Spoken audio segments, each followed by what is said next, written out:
तो श्रीमद् भागवत और श्रीमद् भगवत गीता में क्या अंतर है बता देते हैं।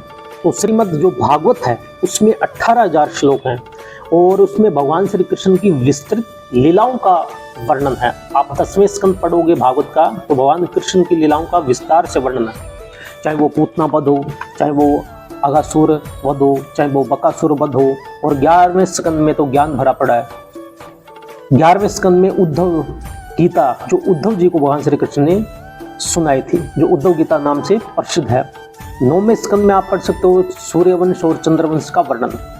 और भागवत का जो संवाद है वो श्री सूत जी और शौनक जी के संवाद के अंतर भगवान श्री सुखदेव जी और परीक्षित का संवाद है।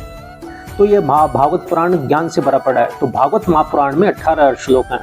अब श्रीमद् भगवत गीता के बारे में चर्चा कर लेते हैं। श्रीमद् भगवत गीता में 700 श्लोक हैं। उसमें अर्जुन विषाद योग, कर्म योग, सांख्य योग, कर्म संन्यास योग, आत्म संयम योग, मोक्ष संन्यास योग, भक्ति योग आदि अनेक योगों का वर्णन है जिससे जीव अपना कल्याण कर सकता है।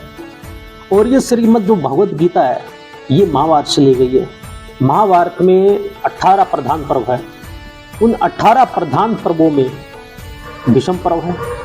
भीष्म पर्व के अंतर्गत श्रीमद् भगवत गीता पर्व है जो 25वें अध्याय में शुरू होता है और 42वें अध्याय में गीता समाप्त हो जाती है। अगर आप पढ़ना चाहो तो महाभारत में भीष्म पर्व के अंतर्गत श्रीमद् भगवत गीता पढ़ सकते हैं।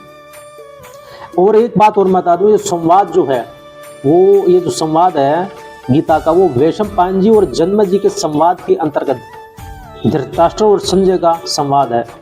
धृतराष्ट्र और संजय के संवाद के अंतर्गत श्री कृष्ण और अर्जुन का संवाद है।